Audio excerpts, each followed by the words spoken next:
Have you ever wondered what makes a community strong? Why is it that some communities thrive and others struggle? Well, there are lots of reasons. Think of hospitals. If your community has good doctors and healthcare, your community may be healthier. Having residents like you and your friends who work for change also helps your community get stronger. The same is true for schools. Good schools make strong communities. Almost everyone in a community goes through the school system. You know the value of a good education. Without it, it's hard to go to college, get a decent job, support a family, and make ends meet. There are a lot of ways California schools could be better. One opportunity is to make sure all schools get enough money to do their job. For instance, did you know that 33 states spend more on each student than California? And in most every other state, teachers teach fewer students, and each student can get more attention. Maybe that's one reason why California students don't perform as well as those in almost every other state. Why is this? Who decides how much money your school gets and how those funds are spent? To understand this, let's look at where schools get their money. Most of the money, about 80%, comes from the state through the taxes it collects from residents and businesses.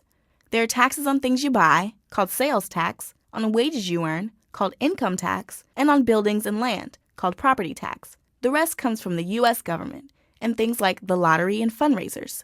The amount of money your school gets is linked to the number of students. More students equals more funding. It's also linked to attendance.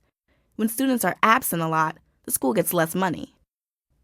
Next, let's look at where the money goes. About 2/3 of the money your school gets pays for the basics and is called general revenue funds. These pay for teachers and principals' salaries, books, computers, and supplies. These funds also pay to keep your building clean and in good shape.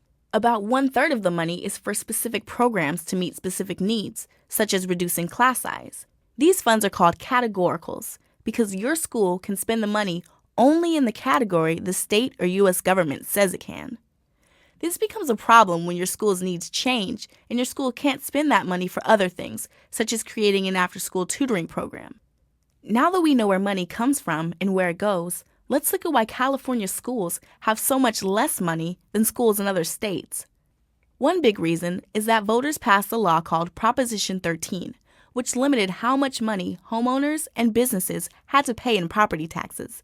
This reduced tax money for funding schools. Voters then became worried that schools were getting too little money and passed another law, Proposition 98, which makes sure schools receive a minimum amount of funding each year. This amount varies by school district, but is tied to how well California businesses are doing. When the economy does well, school funding goes up.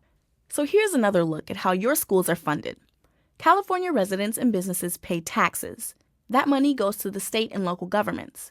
Your school gets money based on the number of students and school attendance. Then the money is spent in two ways: general revenue funds, which pay for the basics, and categorical funds, which are spent on specific things decided by the government. Voters passed two laws that impact school funding. One, Proposition 13, limits the amount of funding that can come from property taxes. Two, Proposition 98, guarantees that each school is funded to a certain level.